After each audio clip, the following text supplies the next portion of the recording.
Right now, on to the point. A push underway to change Sacramento elections to ranked choice voting. One can rank their candidates by preference. First choice, second choice. The debate for and against it. Tonight, why nearly 24 states are now suing President Trump in his efforts to make a national voting registry. Here in California, we've got a universal vote-by-mail system. Trump is attempting to disrupt this settled system. Fuel prices going up again. The new estimates how much it's costing drivers. Nothing like that have ever happened on American soil. And marking 35 years since the Good Guys hostage crisis and its impact on Sacramento.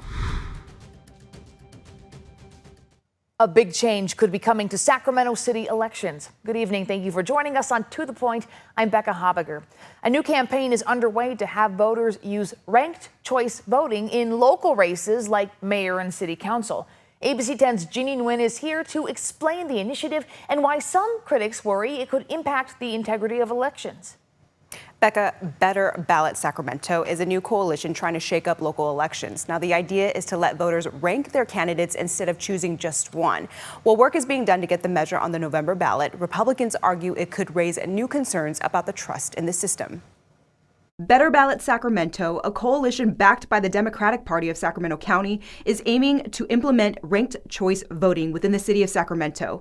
Paula Lee from the League of Women Voters of Sacramento County is also behind the push. Instead of just voting for one, can rank their candidates by preference. First choice, second choice. Lee says if implemented, this would only apply to local elections in the city of Sacramento, like mayor and city council, and save money on costly runoff elections. It would eliminate the primary election and do away with California's rule of choosing between the top two candidates. She says if the first ranked option falls short, voters' second choice option would move up in rank until there's a majority, eliminating a tight race. If there is 50% of first choice votes, that person just wins. But if not, the last place candidate is eliminated, and those voters who voted for that candidate, their votes are reassigned to their next choice. Craig DeLuz with the Republican Party of Sacramento County says this process makes voting complicated. And it creates a level of confusion and distrust, and in my opinion, also can potentially promote corruption in the system. While supporters of ranked choice voting say it will strengthen local democracy,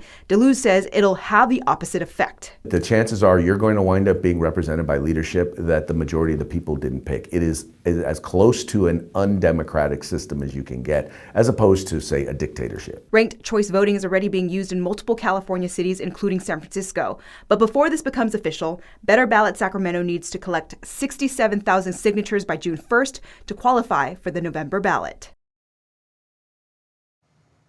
And states like Alaska and Maine currently use ranked choice voting statewide, while Ohio just recently banned this way of voting. In 2021, the California legislature tried banning the practice statewide, but the bill died in the process. Becca. Jeannie, we'll keep looking out for that. Thanks so much. Well, today, California, more than 20 other states, and the District of Columbia sued the Trump administration over President Trump's executive order to create a national voter registry. This marks California's 66th lawsuit against the Trump administration since his second term started last year. This time, states argue the president's executive order signed this week on voting is a violation of separation of powers. The order directs the Department of Homeland Security and the Social Security Administration to work with each state to create a national database of or registry of eligible voters. It also places additional requirements on the United States Postal Service, like adding barcodes on ballot envelopes as unique voter identifiers, and would only allow vote-by-mail ballots to go out to approved voters. It threatens to withhold federal funds from states that don't comply. Here in California, we've got a universal vote-by-mail system, which means every registered voter receives a ballot automatically. This system is secure, it's efficient, and it's trusted by voters. Trump is attempting to disrupt this settled system, create confusion for voters, impose significant administrative burdens on our elections officials, and sow distrust in the process itself. President Trump has said more must be done to enhance the integrity of mail-in voting, but one legal expert tells ABC 10 the president's executive order is not within his authority. The Constitution gives states primary authority to run elections. Congress has the power to set procedures, in particular for federal elections. And so if anybody had the power to control elections in the way the president's trying to. It could be Congress, but the president doesn't have the authority to do this. McGeorge School of Law professor Leslie Jacobs believes the courts will put this order on hold until it makes its way through legal challenges. And there are other key discussions ahead of the 2026 midterms. The Supreme Court is debating whether mail-in ballots postmarked by Election Day but received after should be counted. And there's the so-called Save America Act. That's a Republican-backed proposal in Congress that would impose stricter voter registration requirements nationwide. Well, tonight in the Iran war, U.S. officials say it appears an American fighter jet was shot down by Iran. Iranian state media photos appear to show the wreckage of a two-seater F-15 operated by a pilot and a weapons systems officer. One crew member was recovered, and a search continues for the other. A U.S. Air Force one-seater also crashed in the Persian Gulf region today, and the pilot was rescued. Analysts say they don't see signs of this slowing down. I think the military campaign is going to continue. The Iranians are going to continue doing what they're doing, striking the region, trying to interfere with shipping in the Straits of Hormuz. President Trump is escalating threats against Iran's infrastructure, saying the U.S. military hasn't even started destroying what's left in Iran. Bridges next, then electric power plants. Well, as the war continues, people are feeling the pain of soaring oil prices. One gas station on California's Central Coast is now charging nearly $10 a gallon. That's insane. I just saw it right now and I couldn't believe it. It's not something I'm used to. I'm a tourist, but for me, that's too high, too expensive. Now, the statewide average is nowhere near that high. According to AAA, the average price per gallon for regular in California is $5.90. The average price for diesel hit a new high at $7.59 a gallon. Tonight, Senate Democrats released a report saying Americans have paid more than $8 billion more for gas since the war in Iran began. In their analysis, they say it now costs about $37 more to fill up a pickup truck, about $15 more to fill up an SUV, and about $13 more to fill a sedan. Now, the numbers were calculated using data from AAA, the Federal Highway Administration, and Federal Energy Information Administration. Coming up on To The Point, marking 35 years since the Good Guys hostage crisis, how it impacted Sacramento County's current sheriff, who was on scene that day. And evacuations in Southern California tonight as peak wildfire season nears. And it's only April, and we're already talking about wildfires. Temperatures this weekend back in the 80s, Easter Sunday in the mid-80s. I've got to look at the full forecast after the break. But first, in other headlines tonight, new body camera video shows Tiger Woods' DUI arrest following his rollover crash in Florida last week. The golfer took field sobriety tests, and officers found pills in his pocket. Woods pleaded not guilty to DUI, and a judge is allowing him to travel overseas for treatment to focus on his health. A federal judge delivered a legal blow to actress Blake Lively's lawsuit against her It Ends With Us co-star Justin Baldoni.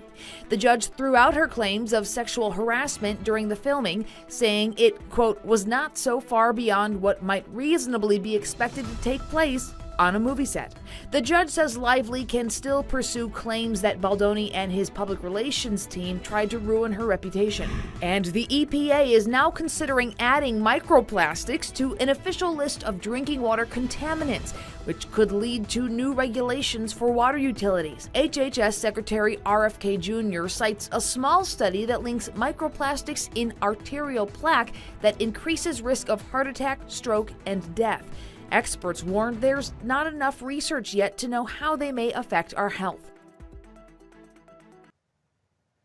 Well, it's only April, but fire crews are already busy. This is the Springs fire in Riverside County that's forcing evacuations in Moreno Valley. CAL FIRE says the fire, which has burned more than 3,500 acres tonight, is being fueled by Santa Ana winds. Firefighters have also been battling a brush fire in northern LA County near Acton. Well, ABC 10 meteorologist Brendan Minchef is joining us. Brendan, CAL FIRE is telling people now is the time to create that defensible space. Yeah, now really is the time, especially since our winter Mainly here in Northern California has been rather lackluster. We got more rain than snow in the high country, and that could set us up for a long fire season ahead. Plus, March was so hot, the valley's already starting to dry out too. Here's a couple of looks at the Springs fire, Lake Paris and Box Springs Mountain. So the fire actually moved just in front of the Lake Paris camera downhill. The Box Springs Mountain is looking towards the fire. You can see some of the retardant there on the hill where it is stained red. So this fire is still burning right now, and it is burning pretty close to some homes. Just keep that in the back of your head when we're talking about fire season coming not too far down the road for us here in Northern California, especially as we continue to be warmer than normal and drier than normal. Make sure that go bag is getting packed here pretty soon. 77 is what we saw today in the capital city. 76 in Stockton, 74 Modesto, 57 in Truckee, 54 in Tahoe. Temperatures above normal once again by about 5 to 8 degrees across most of the valley. Still in the 70s right now. 76 in Sacramento, 73 Stockton, 72 in Modesto, 54 in Truckee, and 51 in Tahoe. First pitch for the A's just about to happen right now. If you're still headed out to the ballpark, temperatures will be dropping. It will get a little chillier, especially towards that final out. Temperatures in the low 60s. You definitely don't need a jacket now. If you get chilly easily, you may want a light one with you for the end of the game. 46 Saturday morning, 48 in Stockton, 46 in Modesto, 50 in Jackson, 22 in Truckee, and 24 in Tahoe. We've had some northerly winds. They will linger along and west of Interstate 5 through Saturday morning before slowly tapering off as the day goes on, and only a little bit of an onshore wind for Sunday. Saturday afternoon in the low 80s, so that warming trend continues. We'll be running more than 10 degrees, warmer than normal, but even warmer for Easter Sunday as temperatures climb into the middle 80s. High pressure moving overhead this weekend. That's bringing us those above normal temperatures. But unlike March, that high pressure moves out pretty quickly, and we get a little weak low pressure system coming through Wednesday through the end of next week. That's going to bring us cooler temperatures and a chance for some showers. Right now, I'm just putting a rain icon out there. We'll kind of fine tune these numbers as we get closer. We're still several days away. Don't plan around it. Doesn't seem like a big event right now, but nonetheless, be ready for a little bit of a pattern change, especially because it'll be pretty warm this weekend and very mild next week. Becca. Brendan, thanks so much. Well, coming up, the latest jobs numbers surpassing economists' expectations. And the Artemis II lunar mission, new photos from the Orion capsule as the crew makes its way closer to the moon. 35 years ago this weekend, 4 gunmen took 41 people hostage inside the Good Guys electronics store on Stockton Boulevard in South Sacramento. It remains one of the largest hostage rescue operations in U.S. history. Current Sacramento County Sheriff Jim Cooper was on scene that day. We spoke with him today about how that crisis shapes his work now. You're looking at a live picture from the Good Guys store in South Sacramento. They've set off concussion grenades. I'll take it to the grave with me. Sacramento County Sheriff Jim Cooper was an undercover deputy 35 years ago when 4 gunmen took 41 people hostage for more than 8 hours. The gunmen, armed with 9mm pistols and a shotgun, demanded $4 million, free air passage, and made clear they were willing to kill. Up until the Pulse nightclub shooting in Florida, that was the largest hostage situation in the country. As negotiations dragged on, the suspects shot a hostage in the leg to show they meant business. Then they demanded another bulletproof vest or they'd kill someone. Cooper, in plain clothes, volunteered to deliver it. Since I was in plain clothes, I was non-threatening to the bad guys, so they said, yeah, go ahead and we'll have Coop deliver the vest. So I went up to the front door from the Stockton Boulevard side and dropped the vest off. A hostage came out to retrieve it, tied at the wrists with speaker cord. A sheriff's sniper's bullet was deflected by the glass door. Then Sheriff Glenn Craig made the call to breach the building. Those guys going in, storming the building, the gunshots, the paramedics rolling up to treat the victims, and obviously some victims were very bad off. You can't describe it, but much respect for those guys that went in there and were ready to give their lives for people they didn't know. Ultimately, 3 hostages and 3 of the gunmen died during the incident. While we lost 3 hostages, the rest were saved. Cooper received the Bronze Star for bravery. He carries those lessons with him and reflects on what has changed. I think today things are a lot different. You have a lot more tools, electronics, you have drones. There's so many different things to go out and handle it. Cooper says most of his deputies today weren't alive when this happened in 1991. Lived experience. You can't put a price on that. The sole surviving gunman is serving life in prison. Well, in your price points tonight, new government numbers out today about jobs and how they're surpassing economists' expectations. Take a look. The U.S. added 178,000 jobs in March, according to the Bureau of Labor Statistics. The unemployment rate now at 4.3%. That's low by historical standards. As fuel prices continue to go up, United and JetBlue are raising baggage fees for flights in the U.S., Canada, and Latin America. United passengers will now have to pay an additional $10 for checked bags. This week, JetBlue announced a sliding scale for luggage with increases as much as $9. There are some savings if you check bags in advance. And check it out, there are new photos from the Artemis II lunar mission. The crew took these photos of Earth from their Orion capsule. Last night, they completed a trans-lunar injection burn, getting them out of Earth's orbit onto their nonstop journey around the dark side of the moon. They spoke to ABC News earlier today. It was pretty tense moments there for a second. There is nothing normal about this. Sending 4 humans 250,000 miles away is a Herculean effort, and we are now just realizing the gravity of that. Wow, the crew is expected to swing around the moon on Monday. Then on Friday next week, they're expected to splash down off the San Diego coast. We are streaming their journey, bringing you the big updates. You can follow along on the ABC 10 app. Well, still ahead, Bartel's Backroads, how you can tour Napa Valley in a motorcycle sidecar.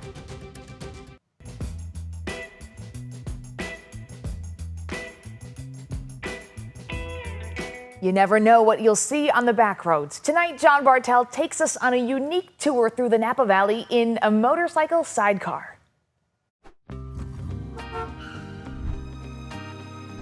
The Napa Valley is home to more than 400 wineries that span over 30 miles. The variety is vast, but if you're visiting for just the weekend, it would be very difficult and probably irresponsible to taste at all of them.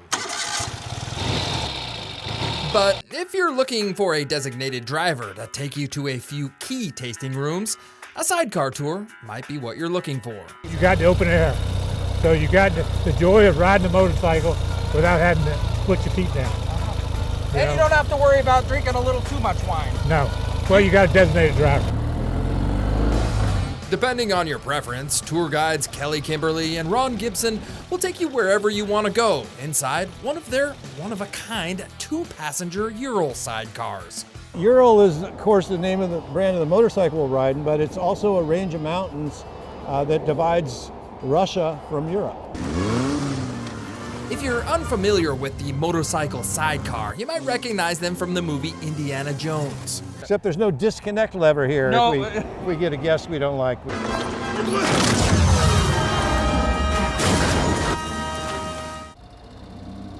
Kelly says the Ural sidecar is a Russian-made motorcycle, but during World War II, the Russians stole the design from the German-made BMW sidecar. And so they ordered them up and shipped them to Russia, and they've been counterfeiting them ever since. So they literally ripped them off then. Yeah, this is literally a counterfeit copy of a 1937 BMW 71R. The sidecar is uniquely designed for giving a smooth ride on and off-road, making it ideal for backcountry drives through the vineyard to see the sights you might not see in a car. Are those sheep over there? Those are sheep over there. What are the sheep doing out here? In an effort to grow green wine, they've got sheep in there eating the grass instead of having a weed whacker. Another nice feature about the sidecar, you can pull over and park wherever you want.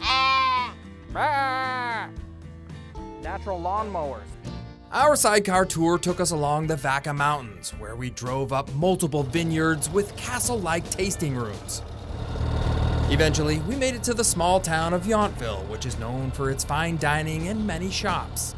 Yountville being the very first community ever established in Napa Valley back in the mid-1800s, like 1860s. Finally, a trip to wine country wouldn't be complete without taking a picture in front of the Welcome to Napa Valley sign. But beware, you might have to share your seat with other curious wine tasters who want to go for a ride. Visiting Napa doesn't have to be all about the wine. You can add a little excitement to it. Just be prepared to have a little helmet hair after you ride. Riding the sidecars through Napa Valley, I'm John Bartel. Hope to see you on the Backroads. Would you try it? Well, you can find more Bartell's Backroads destinations on the ABC 10 TV streaming app. They're all under the Shows tab. Scroll down to Travel to find Bartell's Backroads. Well, if you have something you think we should be looking into, please reach out to the team. You can email us at tothepoint@abc10.com. Remember, To The Point doesn't end here. To watch stories featured on the show, you can download our free ABC 10 streaming app to your TV. Have a great and safe night and weekend. Enjoy this weather. Take care.